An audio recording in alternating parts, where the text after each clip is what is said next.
So this is the IKEA, well, it's Detolf is the brand, but I bought it at IKEA, and I guess that's where everyone does these glass shelves. They kind of seem to be the collector standard because they're not terribly expensive, and they have glass shelves, and they're just readily available.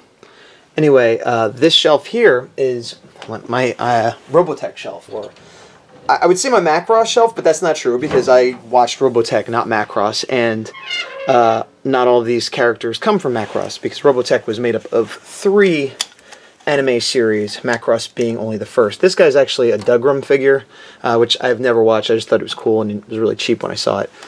So, this right here is the Masterpiece Scott Bernard on Cyclone.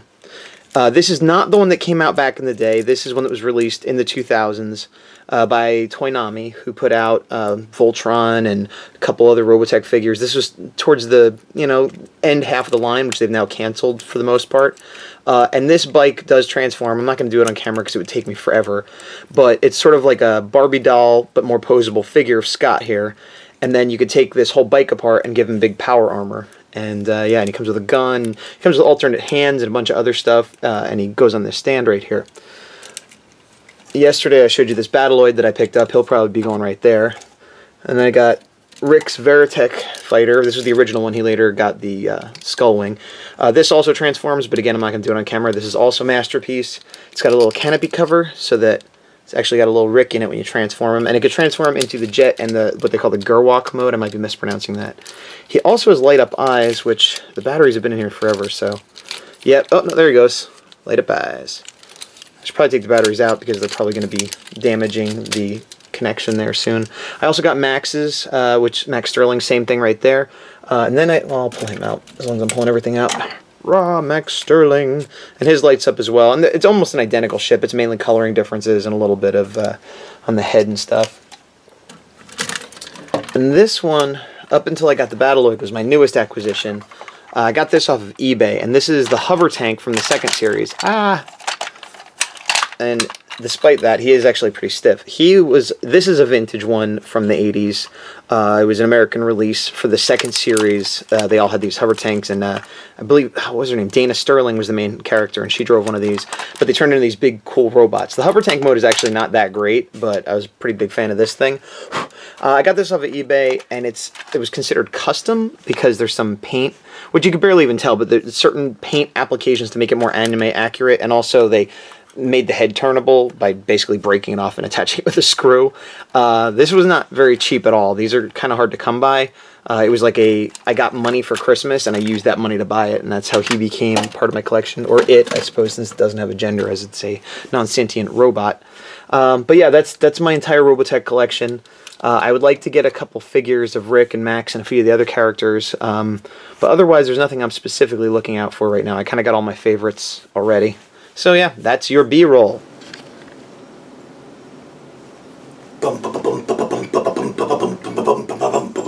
Day 99 of 100 days of making comics with me, some kind of fighting game character named Gazbot, and then fireballs like shoot out of my eyeballs. So, day 99. We are almost at the finish line. I think I'm just gonna quit. Bye. I will be honest, I have been tempted to just stop at 99, just to be like, meh, but the other part of me won't let me. So anyway, today was a pretty productive, good day. I was busy today with a few things, but luckily my workload, at least my immediate workload, has dropped a lot since I've been clearing my plate to go on the trip. So my client work today consisted of a little bit more coloring on the Earthling page. Still not done. Probably finish. Well, I'll finish it the next day or two. Probably after the 100 days are over, I'll finish it. And I took a new job, even though I've been saying I'm not going to. But it's another one I have to have done before I go to Japan. But it's a short one. It's just one caricature face, and it's for a friend who has a web design and logo business, and they wanted to incorporate this into a logo, but they were having trouble with the illustration. So it's a job, but it's also a friend, so I want to help them. And I mean, I'm getting paid too, but it's just with one illustration, so I could probably knock it out in a day. and you know, there you go. So I keep taking work even though I'm not supposed to. We all know how that is.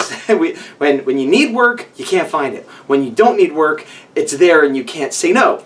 I'd rather have this problem than the other, though, obviously. So that was kind of most of my work day. I also did a lot of like catching up on housework and like doing all the laundry before the trip and boring stuff like that, but it still took up a lot of part of my day. A lot of part of my day.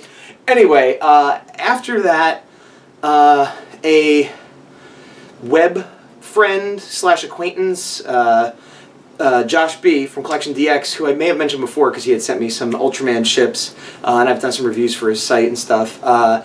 His work is in not New Jersey, sorry, East Coast in Boston, but they sent him out here unexpectedly for like a 3-day thing, and it was right here to where I live. Not just my state, but like my town. It was crazy. So he was like, do you want to get dinner and whatever? So me and him and Q went out and had some dinner and walked around Santana Row, and it was a good time. And it was fun bringing him to the house and showing him all our toys, because while anybody that comes to my house, I'll show them the toys and whatever.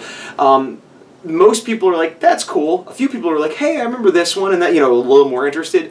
I don't think anybody's had the level of like knowledge to like know what we have and call out brands and question which release, and you know, so it's kind of like, ooh, finally, you know. Like I turned on the, when he was looking at my Transformers case, I have lights on, and I turned on, like, let me turn on the lights. He's like, yeah, I know what that's like. I hardly ever get to turn my lights on for people, so it was fun, and you know, a little bit more bonding, as it were, with someone that I don't really know, but maybe I know a little bit better now.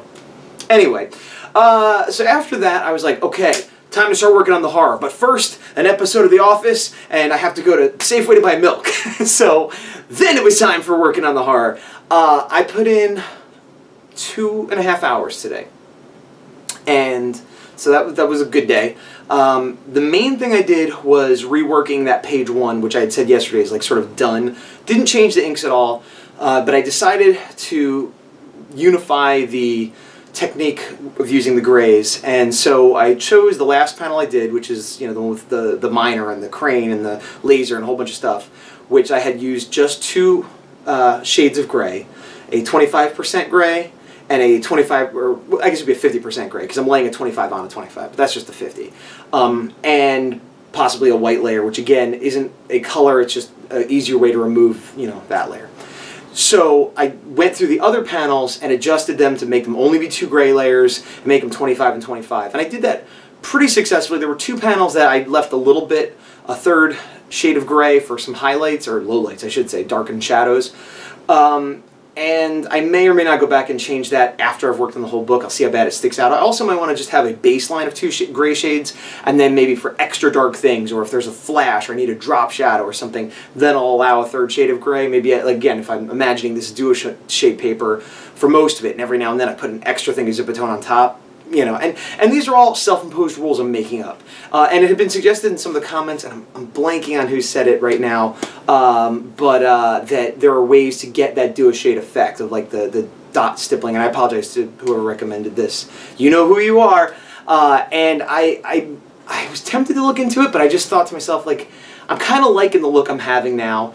Even though it's emulating something that I'm describing that I could emulate better, I kind of want to aim for that without actually doing that, I think is, you know, at least for the time being.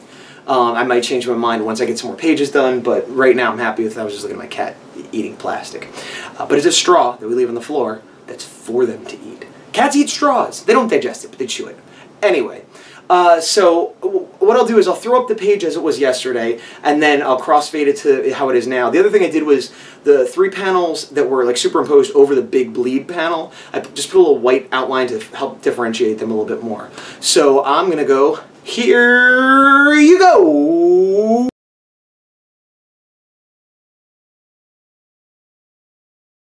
There you were! So there's that. The other thing I did, which is actually something I was going to do for tomorrow, because I didn't think I'd get to finish it, but I ended up, like, started working on it and just worked on it until it was done, is I did another design on the horror. I had put up a sort of semi-final a while ago, And I think this is closer to a final than that one was, but it keeps permutating, and which is good because I haven't had to draw the character in full in the comic yet. I have him in one of the layout pages, or like the rough pencils, but that's an image where he's coming up into the ground, he's covered with dirt. That's not going to be his final image anyway. And I don't think we see his final image till near the end of the first book. So I'm kind of trying to not rush myself into a final design, although I'm much happier with this one than I was with the last one. Also, I was tempted to color it like I did last time, but then I said no because I want to make sure it works in black and white. So I inked it and then I shaded it in just the 2 tones as I described, and then used white to cut some stuff out. And I can't promise you this is final, but I can promise you it's much closer to final, and it's done in the inking and shading style of the final. So I'll throw up that picture of the horror pinup.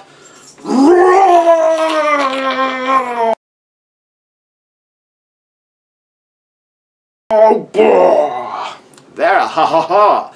That's the horror for today. I got like light in my eye. I'm like, it's not so bad if you're the horror and it's emanating from your eyes, but if you're a Gazbot and it's going in your eyes and your filters aren't on, so I need my bot filters. Anyway, so that's it for the horror, which is, you know, again, I'm pretty happy with that progress. I'm kind of wondering what I'm going to do tomorrow, because I could just work on the next page or work on some more roughs, but it's like, I kind of wish, it's weird because I wanted to get some cool stuff done for the end, but now I'm like, hey, here's the first page done, and here's a new design of the horror, and then tomorrow I'll be like, I worked on some layouts, and you know. But anyway, I also am still doing March of Robots, which I will absolutely continue at least until the 10th or 11th when I leave for Japan. I say 10th or 11th because I forget which day it is now. But I did day 3. I did Raideen, the Shogun Warrior super robot guy, sort of the Egyptian-themed one. And partially I did it because Josh B., who I mentioned, it's his favorite robot of all time. He has a big collection dedicated just to this character. I've never seen the anime of this character. I've seen plenty of the toy. And he's another one of those characters that I used to think was like really ugly, but has sort of grown on me, which happens a lot to me. But anyway, I was going to just do a quick little sketch. And I was sort of sketching in like a low opacity, like a blue, and then I kept redrawing and redrawing. It was getting tighter and tighter. I'm like, well, let me just put up some color. Let me just shade it. Here's a background. So it's this weird thing where it kind of, I'll show you in a second. It's a colored, almost of a finished piece, except if you look closely, the lines are all blue and kind of not crisp, which wasn't on purpose, but it, you know, it doesn't have to be finished art for this challenge. I just took it further than I originally intended. But judge for yourself. Here is Raideen! He shoots a bow and arrow, not that I had it in the picture, so that's kind of confusing probably. So, that is going to bring us to the end of day 99. Tomorrow is going to be a big day. I expect to be disappointed. I'm not going to hype it up. Expect to be disappointed, because I can't imagine what I could do that would possibly live up to the hype of 99 days of build-up. It will be a disappointment. It won't be as bad as like the last episode of Lost, but maybe it'll be like the last episode of Quantum Leap, although that was still disappointing too. Think of a show that kind of you went, that's alright. That's the ending you're going to have tomorrow. Because today's day 99. And that means... Hey, this is Captain Willie, and I'm here to tell you that we have 1 day left. Yeah!